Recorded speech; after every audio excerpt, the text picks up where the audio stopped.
പുതിയൊരു വീഡിയോയിലേക്ക് സ്വാഗതം. കേരള ബ്ലാസ്റ്റേഴ്സുമായിട്ട് ബന്ധപ്പെട്ട നിരവധി അപ്ഡേറ്റ്സ് ഇപ്പോൾ പുറത്തു വന്നിട്ടുണ്ട്. ISL ആദ്യം സെപ്റ്റംബറിൽ ആരംഭിക്കുമെന്ന വാർത്തകളായിരുന്നു പുറത്തു വന്നിരുന്നത്.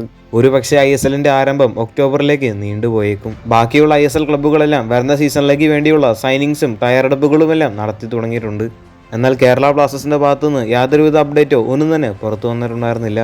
എന്നാൽ ഇപ്പോൾ ക്ലബിൽ നിന്നും ചില അപ്ഡേറ്റ്സ് ഒക്കെ പുറത്തു വന്നിട്ടുണ്ട്. പുറത്തു വന്നിട്ടുള്ള വാർത്ത അനുസരിച്ച് നിലവിലെ നിക്ഷേപ കരാർ ഉറപ്പായാൽ മാഗ്നം സ്പോർട്സ് കേരള ബ്ലാസ്റ്റേഴ്സിൽ നിന്നും പൂർണ്ണമായിട്ടും പിന്മാറിയേക്കും. നിലവിൽ ക്ലബിന്റെ 100% ഓഹരികളും വിൽക്കാനാണ് അവർ ശ്രമിക്കുന്നത്. പുതിയ ഇൻവെസ്റ്റേഴ്സിന് ലഭിക്കുകയാണെങ്കിൽ മാഗ്നം സ്പോർട്സ് കേരള ബ്ലാസ്റ്റേഴ്സിൽ നിന്നും പൂർണ്ണമായിട്ടും പിന്മാറും. മറ്റൊരു കാര്യം, കേരള ബ്ലാസ്റ്റേഴ്സ് വരാനിരിക്കുന്ന സീസണിന് വേണ്ടി ചെറിയ തയ്യാറെടുപ്പുകളൊക്കെ നടത്തി തുടങ്ങിയിട്ടുണ്ട്.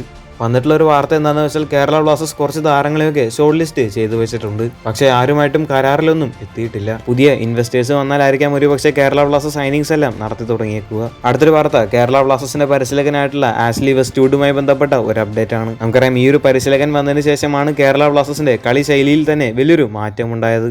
റെലഗേഷനിൽ നിന്നും പോരാടിയ കേരള ബ്ലാസ്റ്റേഴ്സിനെ രക്ഷിച്ചത് ഈ ഒരു പരിശീലകൻ തന്നെയാണ്. ആരാധകരുടെയൊക്കെ സംശയമായിരുന്നു ആഷ്ലി വെസ്റ്റ്വുഡ് കേരള ബ്ലാസ്റ്റേഴ്സിൽ തുടരുമോ എന്നുള്ളത്.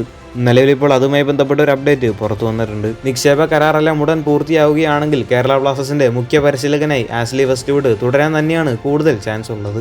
മാത്രമല്ല, നിലവിൽ ആഷ്ലി വെസ്റ്റ്വുഡും ക്ലബ്ബും തമ്മിൽ ചർച്ചകൾ നടത്തിക്കൊണ്ടിരിക്കുകയാണ് എന്നാണ് അറിയാൻ സാധിച്ചിട്ടുള്ളത്. എന്നാൽ നിലവിലിപ്പോൾ കേരള ബ്ലാസ്റ്റേഴ്സിൽ ഉണ്ടായിരുന്ന ഒട്ടുമിക്ക താരങ്ങളും ക്ലബ്ബ് വിട്ടുപോയിട്ടുണ്ട്.